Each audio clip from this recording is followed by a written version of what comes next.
अस्सलाम पाकिस्तान और सच्चाई सिंध की जवान और मेरे सिंधी भाइयों, आपके लिए 3 बातें मैं आज करना चाहूँगा। देखो, पहली बात तो ये समझो, हमने जो तुमसे सीखा है वही हम तुम्हें वापस कर रहे हैं।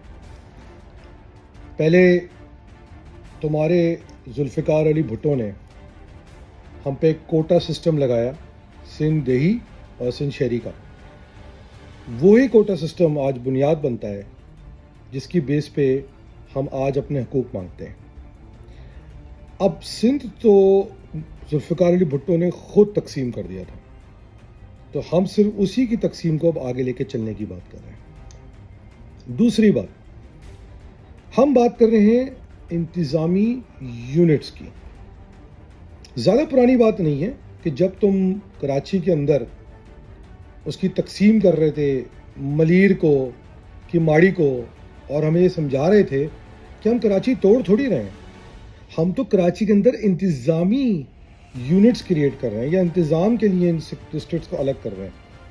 तो हमने कहा यार बेहतरीन आइडिया है, हम भी यही करते हैं कि हम भी पूरे सिंध के अंदर डिविजन्स के बेस पे इंतज़ामी यूनिट्स बनवाते हैं, पूरे पाकिस्तान में इंतज़ामी यूनिट्स बनवाते हैं, ताकि जो तुम लोगों ने इतनी ज़बरदस्त उसकी तमीद बांधी थी कि नहीं इससे ये हो जाएगा वो हो जाएगा, हमने कहा यार वाह, पूरे पाकिस्तान में होना चाहिए। तो ये दूसरा आइडिया भी तुम्हारा ही तुम्हें वापस किया जा रहा है।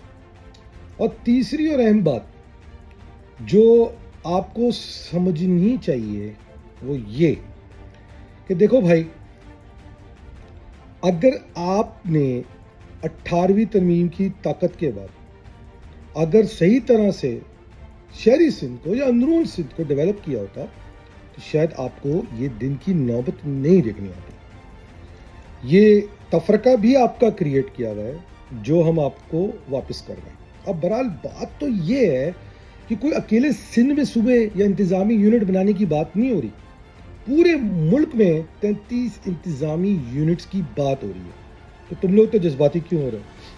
खैर बहरहाल, एक आखिरी बड़ी मज़ेदार बात मेरे जहन में आई, वो ये कि सिंध के अंदर मैंने देखा कि सिंधी जो प्योर सिंधी हैं, वो आज मेरी किसी से बात हो रही थी,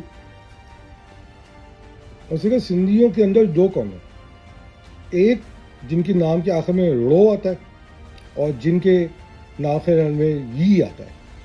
तो उन्होंने कहा जो जिनके आखिर में नाम के ये आता है ये ज़्यादातर बलोच होते हैं, और जिनके आखिर में नाम के रो आता है ये ज़्यादातर सिंधी होते हैं।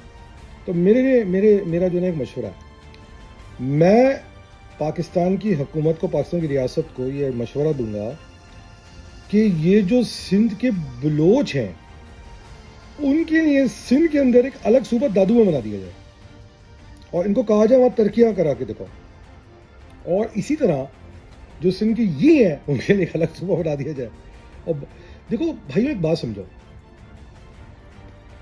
सिंध में अल्लाह ताला ने बड़े वसाइल दिए भाई। जैसे शहरी सिंध को समंदर दिया है, तिजारत दी है, बहुत कुछ दिया अल्लाह के करम से, क्योंकि हम 95% पाकिस्तान के टैक्स देते हैं सिंध का और मुल्क का 60%।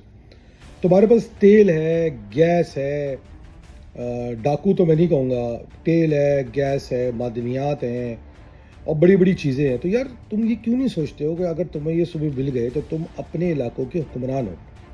अभी ये सारा का सारा माल तुम्हारे कुछ वडेरे खा जाते हैं, पीपल्स पार्टी खा जाती है। तुम्हें मौका मिल रहा है अपनी तकदीर अपने हाथ में लेने का। हम तुम्हें तुम्हारी गुलामी के तौक से आज़ाद कराने की बातें कर रहे हैं, तुम नहीं कि नहीं मैंने तो तौक पहन के बैठा है ज़िंदगी भर अगले 5000 साल के लिए। तो भैया इस मौके का फ़ायदा उठाओ मेरे सिंधी भाइयों, उठो और गुलामी के तौक तोड़ दो और वो 8 सूबे बनाओ जिसके अंदर 5 में से तुम्हारे वज़ीर आला हों। क्यों नहीं कोई मक्सी अपने बलोच सूबे का, या कोई पलीजो, या कोई शर्जील, या कोई नासिर भाई जो है, ये सारे अपने अपने इलाकों के सीएम नहीं बन सकते? क्या ये सारी की सारी जिम्मेदारी सिर्फ भुट्टो के या उनके पैरोकारों के ऊपर है? क्या जितोइयों का हक नहीं है? क्या पगाड़ों का हक नहीं है सूबे के चीफ बनने का अपने अपने इलाकों के? क्या सुमरों का हक नहीं है? बिल्कुल हक है। ये तो मौका है, ये तो मौका है उस 5000 साल में। उठो और इस मौके को पकड़ लो। बस ये बात थी। یہ جتنی بھی آج چیزیں سننے میں آ رہی ہیں یہ آپ کا بویا ہے. ہم آپ کو آپ ہی کے آئیڈیاز کو واپس کرنے کی کوشش کر رہے ہیں.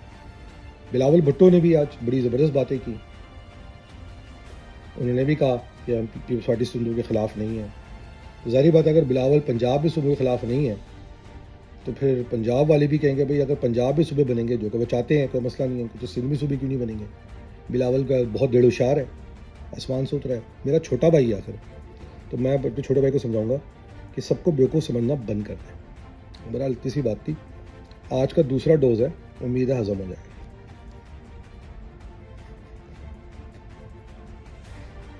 صبح تو پاکستان زندہ باد, پاکستان آرمی زندہ باد.